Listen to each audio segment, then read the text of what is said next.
So Ron has done a lot of great things or caused a lot of great thought processes, I'll say, for black folks. But I have a theory, I'm not saying it's true, that during that civil rights era, which was before your time, those people who made it through to be Ron Karenga and be educators or whatever, politicians, whatever, they sold something, because the ones that didn't got a bullet. You know what I'm saying? So, no disrespect to them, because they did what they had to do, and they made a great contribution. I mean, Kwanzaa is probably one of the greatest things that ever happened to black people, and I really respect him for that.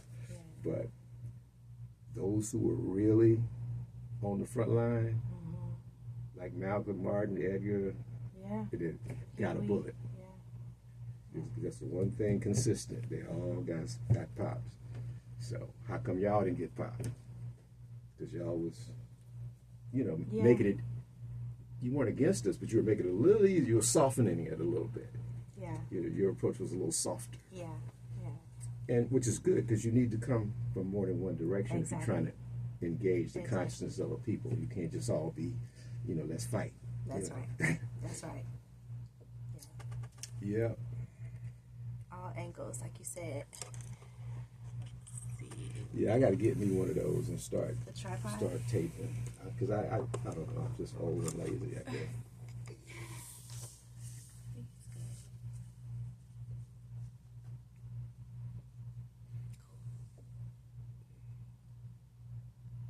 Yeah, I bought that on Amazon, the tripod. I'm gonna get one. Yeah.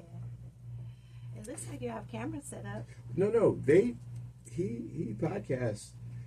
Dominique's show, his show, a lot of them, his quote-unquote primetime shows, they podcast. That's why they're in here. So, gotcha. And they work for the station, I don't. So Gotcha. he, although because my history was in radio sales, I have brought in a lot of clients to the radio station. Gotcha.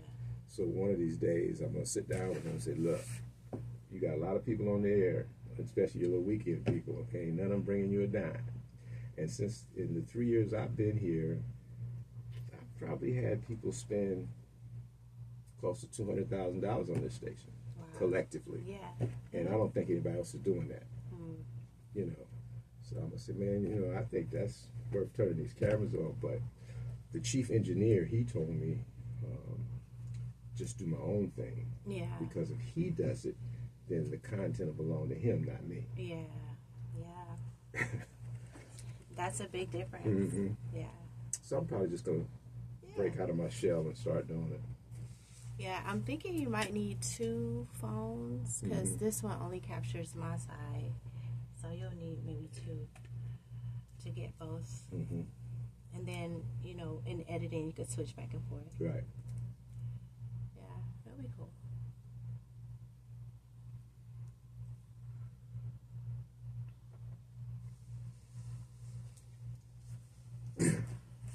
Yeah, that was something weird a little while ago, because I'm listening to this. I said, hey, man, that's not KBLA, I know. Yeah, that was definitely Clear Folk.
Got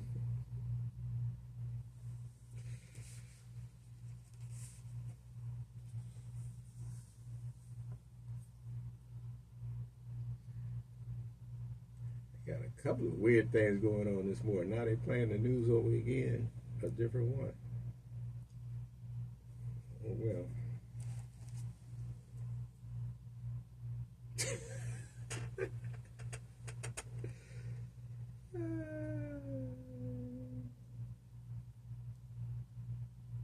Wow.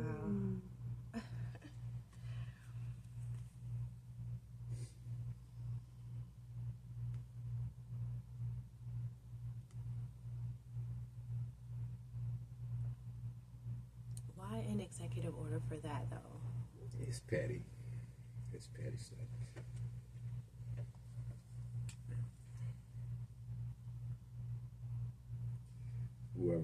Whoever makes plastic straws gave him some money. That's all that is.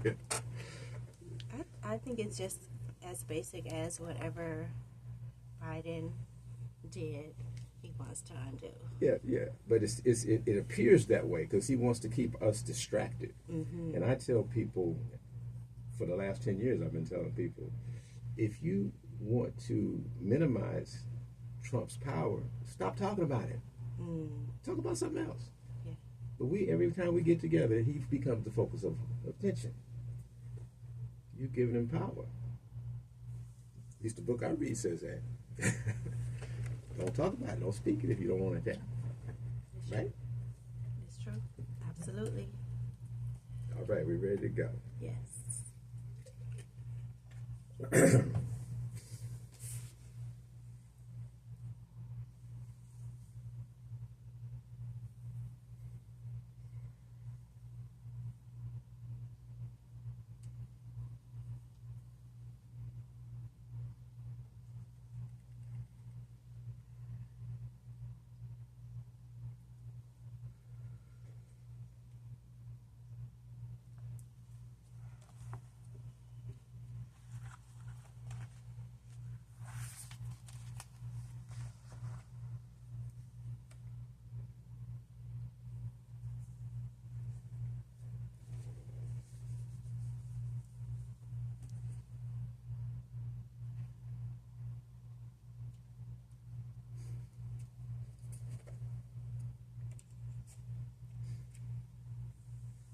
Good morning, KBLA Talk 1580 congregation. This is Reverend Jerrold, life coach, and you're listening to Urban Family Focus. Yep, this is that show that talks about the stuff y'all don't like talking about too much. Stuff like addiction, mental illness, health and wellness, conflict resolution, financial literacy, and grief. If it affects the urban family, we bring attention to it and provide resources and answers to all your questions about it. Our goal is when you wake up early on a Saturday morning, you catch that worm of wisdom, opportunity, resources, and motivation to live your best life. Speaking of living your best life, to do so requires faith, hope, and resilience. This is Black History Month, and during this month, it's important to celebrate those who demonstrate those qualities. Martin Luther King said, faith is taking the first step, even when you don't see the whole staircase. Maya Angelou told us that hope and fear cannot occupy the same space. They both will visit, but you should only ask hope to stay. And then my favorite, Malcolm X, talks about resilience. He says there's no better teacher than adversity. Every defeat, every heartbreak, every loss contains its own seed and its own lesson. We've got a lot to talk about here on KBLA Talk 1580. And this morning, we're examining a story of faith, hope, and resilience as it relates to the human connection. Our guest is Dr. Simone D. Washington, author of The Best of All Things. Simone is CEO of KBLA Technology Solutions, a creator of innovative learning solutions that excels at digital implementation and software analogy. She's not here this morning to share her technical expertise, however. Her visit with us this morning is to share how the challenges can prepare you to truly make a difference in this world.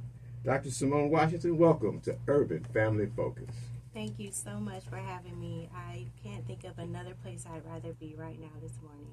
You know, that's great. I can't think of another place I'd rather be either. not just to be here with you, but to be on the only black talk radio station west of the Mississippi, talking to some people who are interested in improving their lives and finding out ways of getting through this thing that we call this existence in a positive way, helping others along the way. Absolutely, absolutely. So before we get into this book, The Best of All Things, and your story in general, and I had an opportunity to peruse the book on my way to Cuba last week. You were my entertainment on the airplane. So, and just want you to tell us a little bit about yourself, your history, where you grew up, those kinds of things, so they can get the full context of this story that you're going to share with us today. Yes, so I'm originally from Miami, Florida, born and raised. I'm an only child to two loving parents who have been married for over 50 years. I attended Florida International University and Berry University, and that's where I met and fell in love with Delta Sigma Theta Sorority Incorporated. I'm celebrating my 25th year of membership this year. I moved to California about 10 years ago, and so I have been exploring Southern California and meeting great people and exploring career options and all the things. Well, you mentioned a couple of things that I can relate to. Delta Sigma Theta. Yes. Yeah, I have a big sister, and she's actually the chaplain for the LA chapter. Nice. So I'm very familiar with that. And that 50-year marriage that you are accustomed to. Yes. That is something that we don't hear a lot in these days. It's true. Because we know in order for a couple to stay together that long, they've done it all, been through it all. But the most important thing is they've forgiven it all, and they've managed to find that true love connection in spite of it all. Yes. And that's something that I work towards with people all the time when I do marriage counseling. So let's get that 50 years in. Yes. And it ain't going to all be smiles and happy and everything going to be all right. You're going to have to go through some stuff. And that's what it is. It's a commitment to yourself. And your parents made that commitment to yourself. Yes. Themselves, absolutely. I should say. Which then became a gift to me. Absolutely. Growing up in a household to see that demonstrated, and to know what to look for in my own marriage whenever that is happening. Oh, it's going to happen. It's definitely going to happen. So, when I was going through the book, it was all the different chapters represented, an incident, I'll call it, yes. Or experience that you had. You talk about the experience, and then you qualify why that experience was so important to the development of what we now know as Dr. Simone Washington. Yes. And some of the things that you went through, and ultimately the health challenge, that really is the reason we're here today. Yes. To talk about. So you also talked about your education and you mastering that technology piece, which you still do, and working with schools and helping people and those kinds of things. So one of the first things I recognize that you are blessed to do something that you enjoy and something that you love, but there were a couple of people who made things a little hard for you. Yes. Tell us a little bit about those incidents. One of the reasons why it was important for me to share my story is because when we encounter people that are managing a mental illness or mental condition, or medical, I should say, we usually think of that in isolation. And so I really wanted to give a holistic view of a person who is living with a medical condition and how they still have to go to work every day because bills need to be paid, and how they're managing relationships, romantic, social, and family. And it can be a lot to manage all at one time. And so I wanted to demonstrate that in sharing my story, that there's a lot going on as you are managing this condition. And so part of my story is having to advocate for accommodations as it related to my medical condition, and how I met opposition to that, which was surprising to me. I thought that all I needed to do was to share my medical condition and ask for the accommodations, but it wasn't that easy. I had to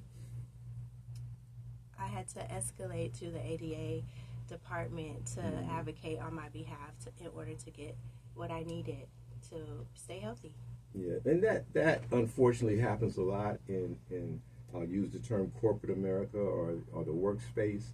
And a lot of times it's not because the individual themselves is trying to be mean or not trying to accommodate.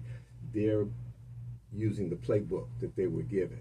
If an employee says this, you say that. Yes. It's like a system they want to take you through to make sure in their minds that you are legitimate in your requests. Yes. And sometimes if we're the ones not feeling well and we're the ones that's going through the pain, our patience runs a little short with going through that bureaucracy that they're trying to have us go through. Yes. So that's interesting you say that, and I that was the first thing that stood out to me. I said, this sister here, she's trying to do everything right, try to help everybody. It seems like they just want to step in her way and make her move to another direction, which ultimately turned out to be a good direction for you. Yes. So we're going to continue this story. The Best of All Things is the book. The author is Dr. Simone Washington, and we're going to hear some interesting things that she had to go through, some things that she has overcome, and more importantly, the things that she's going to do next here on KBLA Talk 1580.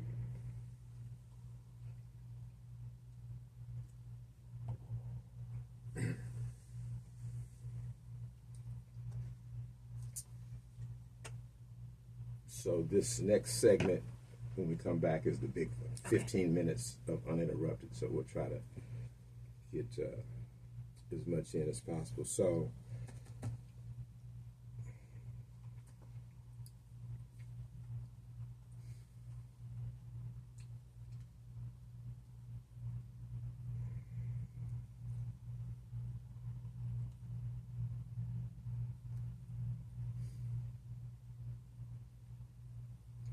I'm going to bring out a couple of things to take us up to the kidney function diagnosis and all that. And then when we come back on the other side of the half hour, we'll talk about the things how you got support and all the things that happened to get you to where you go. Sure. Okay. Thank you.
And thanks for sending this to me, by the way. You're welcome. Yeah. You're welcome. Now, they can get this on Amazon, right? Amazon, Okay. yes. Okay.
Welcome back to Urban Family Focus. I'm Reverend Jerrold, life coach, and we're having a conversation this morning with Dr. Simone Washington, who is the author of The Best of All Things.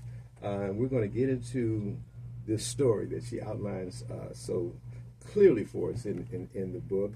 But we're glad that you guys joined us this morning. We want all of you to follow us on Facebook at Urban Family Focus, and you can also go to our website, urbanfamilyfocus.com, and there's a section where you can make comments and talk about some things that you may want us to discuss on the show, ask questions, those kinds of things. We'd love to hear from you at urbanfamilyfocus.com. So, is it okay if I call you Simone? Yes, please do. I don't want to be formal and say Dr. Washington. Simone, when I read your book, what really grabbed me is that the dialogue that was going on, it was talking about a transformative power that one gets when they share their experiences, and not just share their experiences, but they use those experiences to help other people understand how to get around those obstacles, how to absorb it, how to move through it, and come out better on the other side. And that's what this show is all about.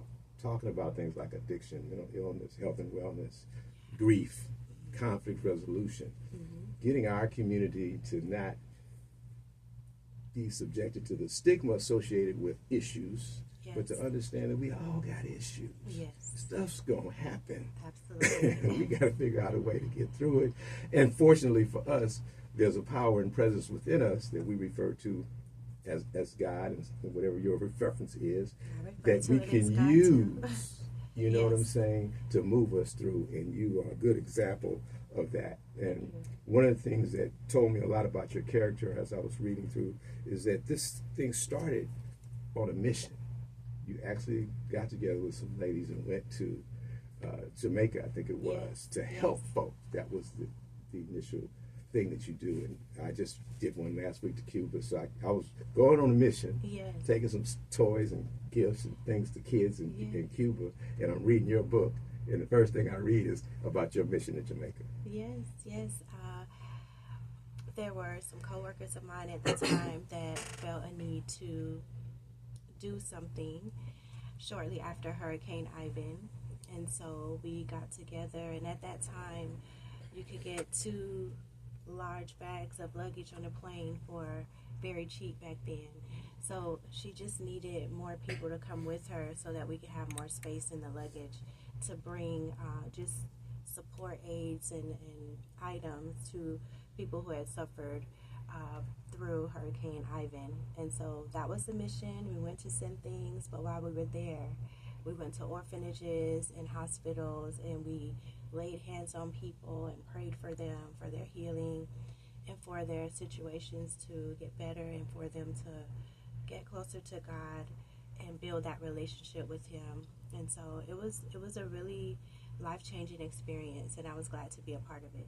Yeah, very heartwarming, by the way. Very heartwarming. As mine was, I don't want everybody to think that Reverend Jerrold was out being Mr. Goody Two Shoes only. There was a jazz festival over there too that I went to enjoy as well.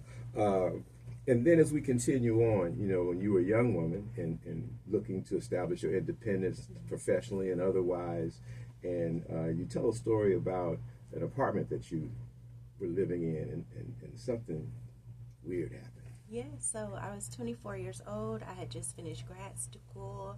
I had just started my new job. I was really excited. So living on my own, I had my own apartment, my own car. And, you know, after a little while, my apartment got infested with mold. I requested assistance in addressing it, and that was met with some opposition as well. I reached out to, the Environmental Protection Agency, and they said that they really have no jurisdiction over private properties like rentals. And so that was another battle. They came to treat my apartment several times, which means that the mold came back. And so through more advocacy, self-advocacy, I finally got them to agree to move me to a different building in a different apartment. Well, after that mold experience, you started to have some not feeling well. Yes. You know, different little things here, different little things there. Yes. And that escalated. Yeah, so actually during the move of moving my things from one building to the next, I started to not feel well. Thirsty all the time. I couldn't keep any food down. My body was retaining water, and I really could not figure out what was going wrong, because before this, I had never been sick outside of the common cold for all of my life. So this is really out of the ordinary for me. So I went to a local clinic to get checked out because I didn't have medical coverage yet because I was still on probation for my new job. And they gave me some antibiotics. They did some blood work. They told me if they saw anything in the blood work, they would call right away. Otherwise, if I wasn't feeling well, to come back in 2 weeks. So I took the antibiotics. I was not feeling any different in 2 weeks, and so I decided to go to the emergency room instead. And because I did not have medical coverage, I waited in the emergency room for 22 hours before I was seen by a doctor. And that's a day. Yes. I arrived around lunchtime, and I wasn't seen until 10 a.m. the next morning. Yeah. And the results of that visit? So the results of that visit was that I was diagnosed with end-stage renal failure. Basically, that means that my kidneys stopped working optimally, and they were actually working collectively at 10% at that time. And so I had to start emergency dialysis. There was an emergency catheter that was put in my neck at the time just to filter out all of the toxins that my body had collected over those weeks of me not feeling well. You were at that time, from what I could gather, young, healthy, vibrant. Yeah, 24 years old. You know, young woman. And bam, all of a sudden, the kidneys just quit. Yes. And so I found out later that the cause of my kidney failure was due to a condition called FSGS. It's a long medical term that basically is a cousin to lupus. Okay. And so it creates like a temporary arthritis and attacks organs like the kidney and a bunch of other things. And so that was ultimately the cause. FSGS. And it's one of those things that lay dormant in your body until a trigger happens. And in my case, it was stress. And so the things that were happening at work, the things that was happening at the apartment, and the stress of like advocating for help to get out of that unhealthy situation, and then in the process of moving all of my furniture and moving all of my things mostly by myself, that was the perfect storm that woke this FSGS up in my body and caused these events to happen. Excuse me. You know, when I was younger, I used to hear people say that medical conditions, a lot of them were caused by stress. And I didn't really buy into that as a young man. But now that I'm an old man, I realize that stress, trauma, you know, those things can ignite, you know, malfunctions in our system. So so this happens, and I'm glad you're here with us this morning to talk about this, because, you know, the initiative on this radio station in 2025 is a Black Health Initiative. We're trying to get our community, our population, to change their habits, their behavioral habits that are helping to keep us at the top of the list, shall I say, of all the, be it high blood pressure, diabetes, whatever it is. It seems that our community is in the front as far as occurrences, you know, per capita in those illnesses. So that's why your story is not only timely, but I'm sure there's some people listening who are going through some things that can benefit from the way you handled your business and why you're sitting in front of me smiling this morning. So if you are out there, you have a question, you're going through a physical challenge, any challenge where faith and hope and resiliency can help you, you can give us a call here at 800-920-1580. That's 800-920-1580. 1580. So dialysis Yes. is something that most of us in our community are very familiar with because of what I just said. Yes. But usually when we think of dialysis, we think of a senior citizen or somebody in that. So being youthful and vivacious and having to do this, how did that impact your process at the time, is the way you were thinking or feeling about yourself? Well, I was pretty devastated. I had never gone through anything like this before in my life. And so at that time of diagnosis, my faith was very low. At the time of starting dialysis, my faith was very low. But the professionals that were caring for me during that time, they were believers, and they spoke positive over me. They spoke blessings over me that I'm so young, I have so much life ahead of me, I won't be here long on treatment. And to your point, although I was 24 and I thought, why am I here, having to go through these treatments, there was a young lady that was scheduled to have treatment, at the same time as me at the dialysis center, and she was 18 years old. So as much as I felt about my own situation, my heart went out even more for her, because if you can imagine what you were doing at 18 and how you were enjoying life, or the things, the opportunities that you got to experience, and she was there having to go to dialysis 3 times a week for 4 hours at a time. She's 18, you're 24, and at that stage of life, we're looking forward. Yes. We're looking forward professionally. We're looking forward romantically. We're looking forward to all the things we're going to do. Yes. And in that personal side of yourself, where thinking about, okay, when am I going to meet Mr. Right, and when this is going to happen? Exactly. And now you're faced with this dilemma, we'll say, and challenge. What was your reaction to that? How did you process, use that faith, hope, and resilience to get you through thinking that maybe your life's going to change forever? Yes, I wasn't sure how much of life I actually had left. And so, although I was on treatments and going to work, I was still dating. I was, young 20-year-old. And so, when I was on dialysis, and many of you may know that your skin darkens, and, my arm is bandaged up a lot, between treatments, and so my self-esteem was low. I didn't think that I looked attractive, and so I didn't think that anyone would really want to date me, because maybe it'll be a burden to date someone that's managing a medical condition. And so that all of these things really informed who I chose to date, which wasn't the best decisions that I made at that time, and so that led to a lot of tumultuous relationships at that time. I do remember, as I was reading, and I'm a pretty mild-mannered guy, but there's one guy in this book I really wanted to sock. I said, I'm going to haul off and hit him if I ever see him. Yes. And that was the one that wanted to use the car. Yes. Oh. Yes. Yeah. I have a daughter, your age, you know what I'm saying? He's the one that we just want to knock him out. Yes. Yes. But it all works together for good, as they say. It does.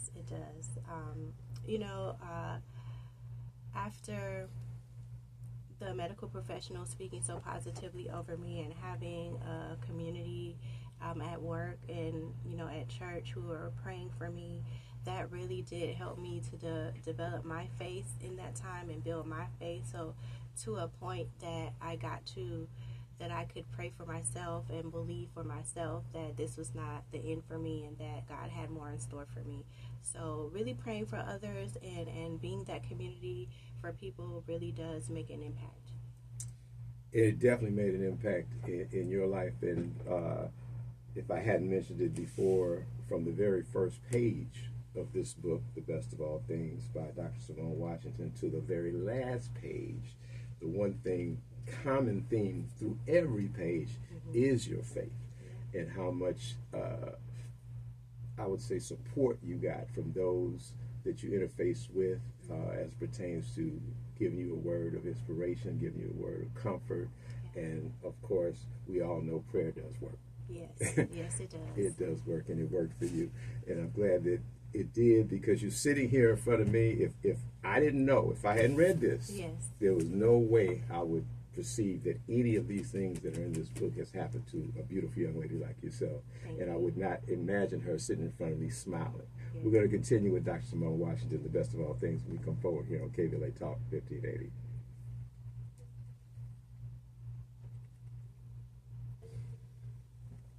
Okay, that's the big meat right there. After that, there's typically there are 3 smaller segments. One's about 7-8 minutes. The next one is usually 5 or 6 minutes, and the last one's usually 4 or 5 minutes. What he'll do, though, depending on how many commercials that he needs to play, he might try to get them all in within those first 2 segments. So instead of having 2 short segments at the end, we'll have 1 10-minute segment at the end. And he'll signal me and let me know what we're doing there. So now we're going to focus on your points, the apprehensions black people have about how important it is to be an organ donor, and the experiences that you had in finally getting the organ that you needed, and those kinds of things. And that, you can stretch out on that one. Take the whole segment if you want. Yes. So let me put it to you this way. Now's your teaching time. Good. Teach the people. Yes. I got you. Okay. No, this is good. It's a good flow. It's a good flow.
The last 2 weeks, I've had this phlegm in my throat, and I haven't been able to just.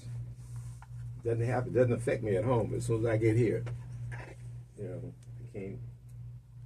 Maybe there's a dust factor in here. Maybe there's dust. We got this machine over here supposed to be clearing the air. Well, there's something in this environment that your body does not like.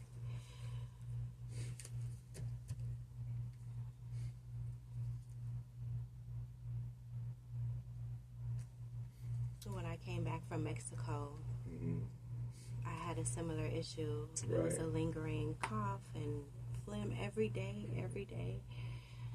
It took a very long time, but it took care of itself over time. So we took medicines, did all the things, it didn't work. I'm immune suppressed, so it takes longer for everything anyway.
Welcome back to Urban Family Focus. I'm Reverend Jerrold, life coach. And for those of you who are just tuning in, we're having a conversation with Dr. Simone Washington, who is the author of The Best of All Things, which is a compelling story, a heartwarming story, inspiring story of a young woman,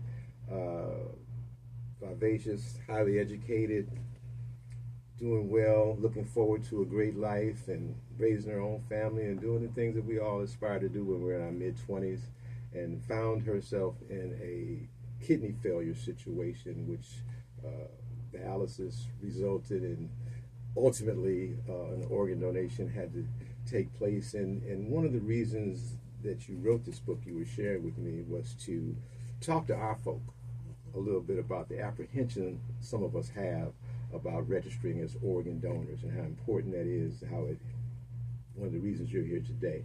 Yes. So I know you're passionate about that, so let's educate them a little bit. Okay. Yeah, so as you mentioned earlier, there are just some conversations that we shy away from in our community, and this is one of them. And so right now in the United States, we have over 103 people who are currently waiting for a life-saving organ transplant. And among those, about 30,000 are Black people waiting. And we are the most apprehensive about registering as organ, eye, and tissue donors. And so I did some research to find out why that was. And the results of my research came out with three themes. So the first one was that just a basic lack of education and information around what it means to be a donor and how that works. Another apprehension was just our deep mistrust in the medical industry because of the history that we have with them. And then the third theme was just proximity. If you know of someone or you've witnessed someone who is going through this type of medical condition, you're more likely to want to register. But if you don't have that type of exposure, then it may not be a consideration. And so understanding this is why I thought it was important to share my story, so that when people are considering whether or not to become a registered donor, that they have a point of reference. Because a lot of time people will say, well, it doesn't affect me or my family, so it doesn't matter for us. And so once you meet me, or in this case, you hear my voice, I want you to remember that as you're considering whether or not to register. And then there are a lot of misconceptions around what it is and what it means to be a donor. And so to be a living donor means that you have a surgery to offer a kidney, and each of us can live with one kidney. But registering at the DMV and online to be a donor, what that means is that once you've lived your life to the fullest and you're at the end of your life, then you are saying that it's okay, that I'm done using them. Please share it with someone else to give them a second chance at life or enhance their life. So that's what you're saying when you say yes at the DMV or you register online. Yeah, I know. I did that at a young age. I did sign up to be an organ donor, and we actually have a caller. Okay. That has a question for you, yes, or me, or us. Yes. Is it Mikhail on line one? Mikhail, welcome to Urban Family Focus.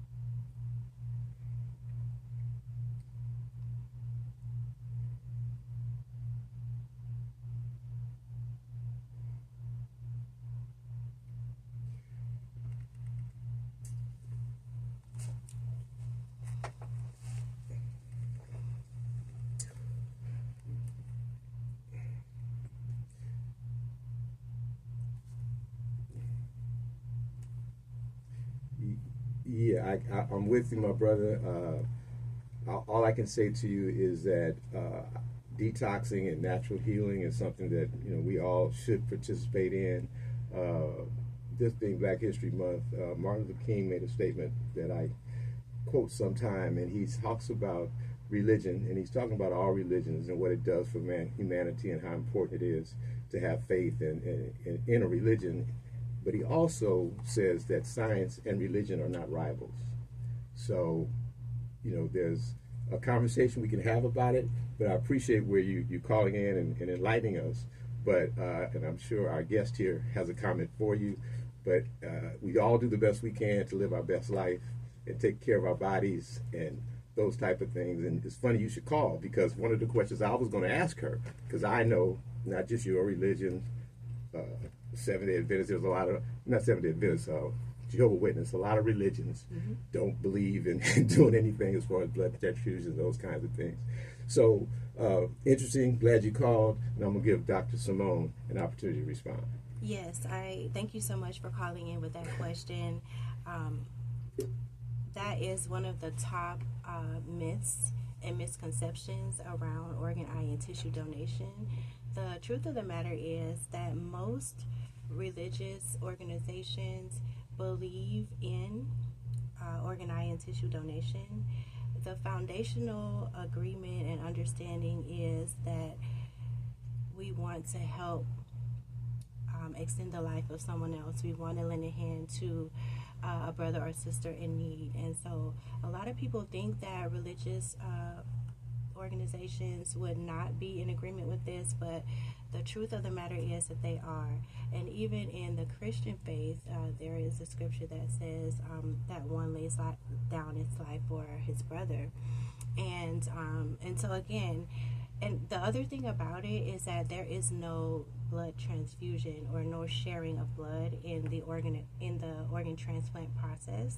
The organ is completely filtered of blood as part of the preparation process for the surgery, and the only blood transfusion that happens is what the receiver needs. And so the receiver does not get any blood from the donor during the organ transplantation process. Thank you, Dr. Simone. and I'll just add that, this body that we have, that we've been blessed with to carry us through this expression on this planet or in this universe, almost every religion that I've studied, and I've studied most of them, believe that when this body is finished being used, there's a spiritual enlightenment, a spiritual presence that comes and takes over. So that means that these physical organs are not going to have any more use to me or anyone else. So that organ can be used to extend the physical presence of another, and particularly a young, beautiful 24-year-old who has her whole life in front of us.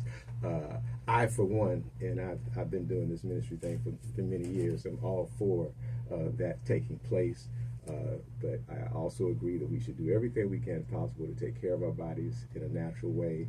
But there comes a time when that same mind that created those holistic platforms created some scientific platforms to help us extend our life here. We should take advantage of them if we choose to. Yes. And God's healing comes in a lot of different forms. I know that some people reject certain medical procedures or medication, but God provided those things. God provided those innovations. God provided the doctors and their education to help us when we need it. And so all of it is a blessing from Him. Absolutely, absolutely. So let's talk about in your journey, because you've made this, something that you want to do, keep people enlightened and informed. The practical ways people can support themselves living with a chronic illness. Yeah, so definitely going to the doctor, doing the things that the doctor is asking for you to do, and also double checking that those things are actually helpful to you, using your resources, WebMD and other places, to make sure that the medicines that they're offering actually do the thing that they're saying it does. I've done that myself, and I found some inconsistencies there, and I was able to speak up about that and get those things addressed. They're not perfect. They're practicing medicine. Also, for supporters, not the caretakers necessarily, but those supporters, loved ones who are standing by feeling helpless and saying, call me if you need anything. The truth of the matter is, we, as people who are managing a medical condition, we rarely actually do that. So what you can do more practically is ask specific questions like, when is your next doctor's appointment? Can I drive you? Would you like company as you wait? When are you in need of going to the grocery store? Can I accompany you? Or just practical things to offer support, because people going through a medical condition don't always reach out, even when you say that we can. Absolutely, absolutely. So we're going to continue this conversation about how we can help people who are going through serious medical conditions, people who need transplants, people in our families. A lot of times something happens to one of our loved ones, and it causes more stress and concern for us than it does for them. And we need to stay positive and affirmative and supportive in order to help them through this challenge. So we're going to continue our conversation with the author of The Best of All Things, Dr. Simone Washington, when we come forward here on KBLA Talk 1580.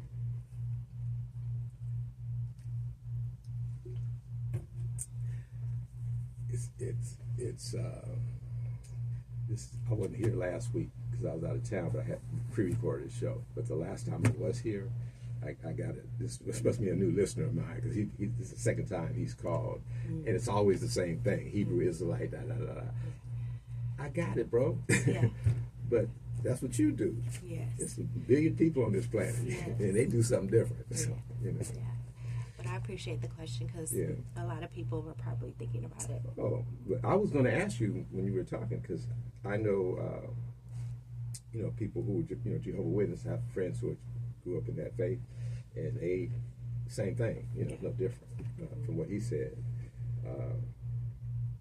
So it's come to me, it's kind of contradictory. Well, you don't want to do anything scientifically with your body yet.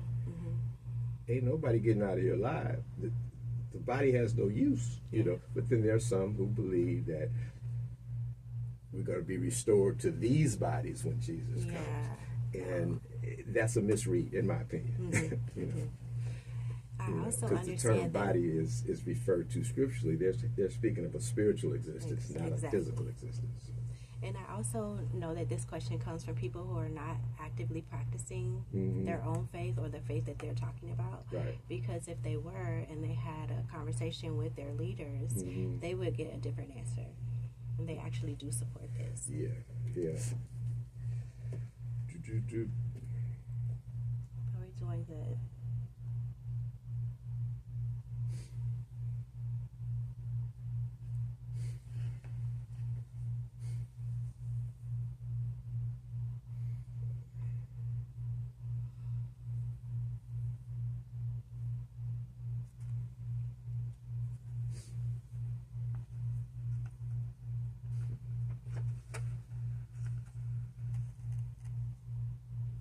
Simeon.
Welcome back to Urban Family Focus. I'm Reverend Jerrold, Life Coach, and we've been having a very, very good conversation this morning with Simone Washington, who wrote a book about her life experience to date, and that is The Best of All Things. And young, vivacious, attractive, intelligent, well-educated woman found herself needing a kidney transplant, and this story talks about her faith, hope, and resilience that got her through to this point.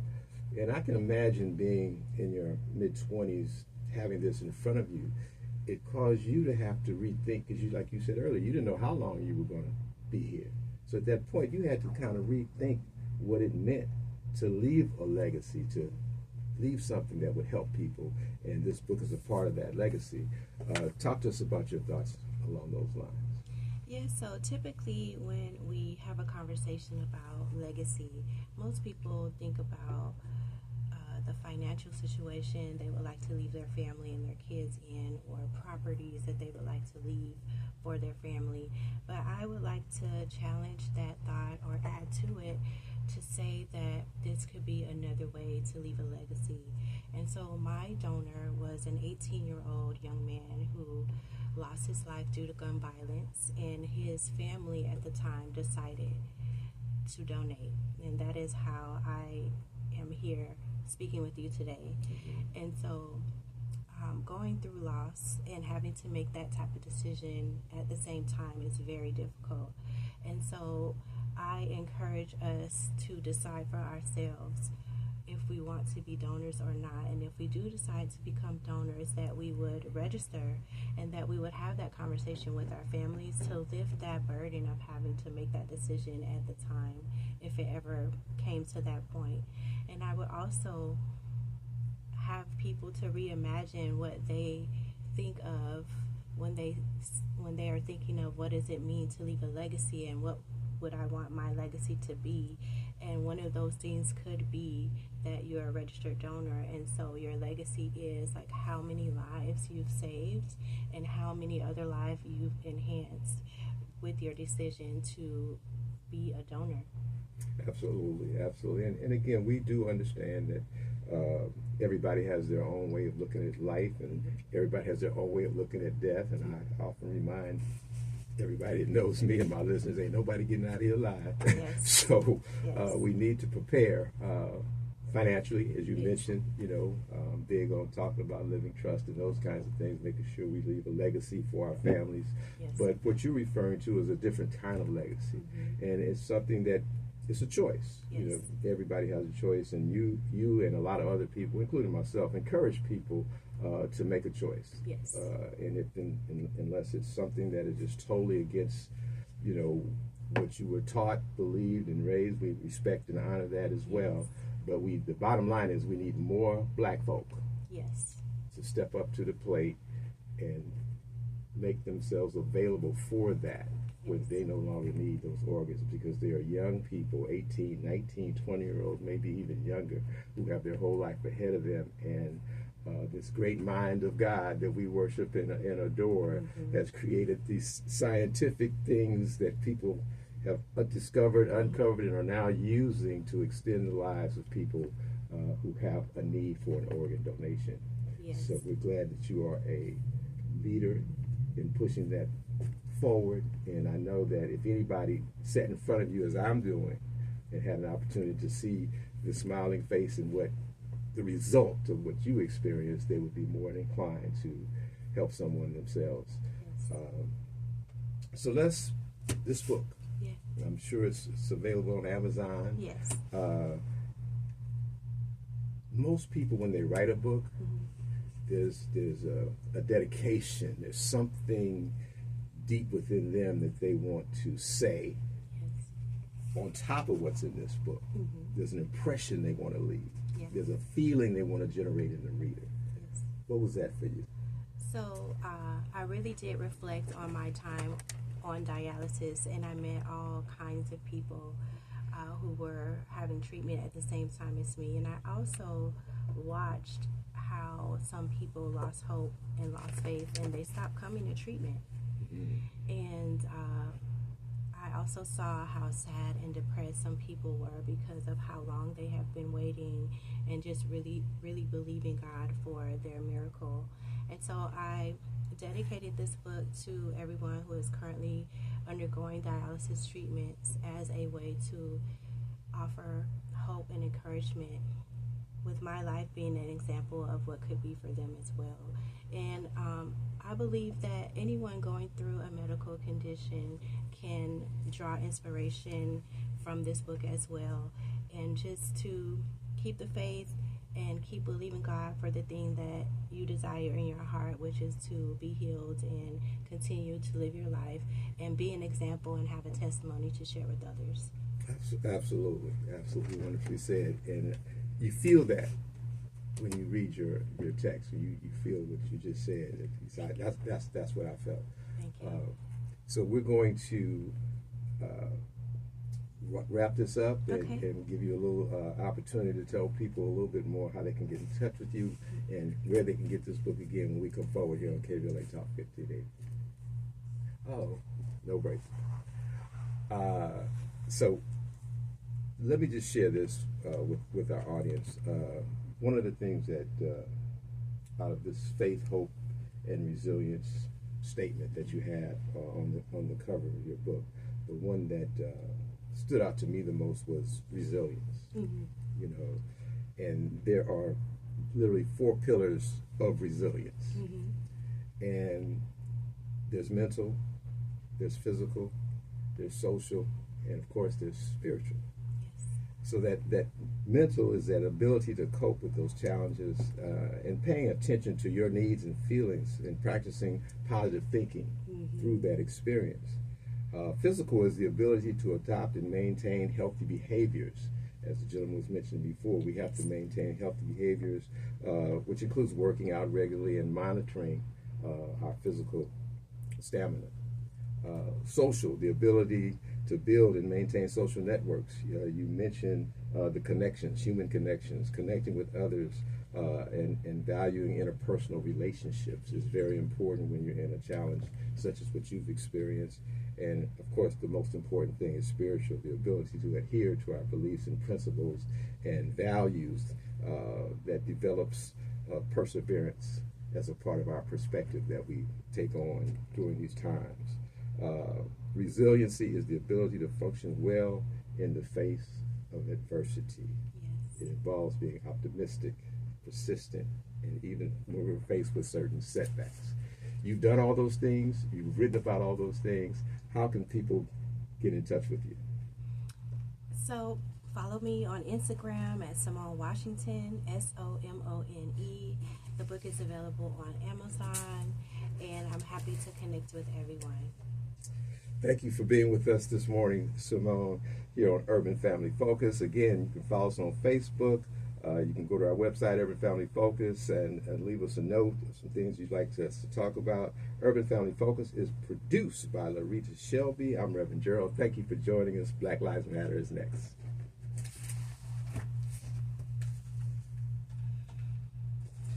All righty. That was great. Yeah, it goes quickly, right? Yes. So, I don't know if I told you this on the phone or not, but I always offer, no obligation, yes, to take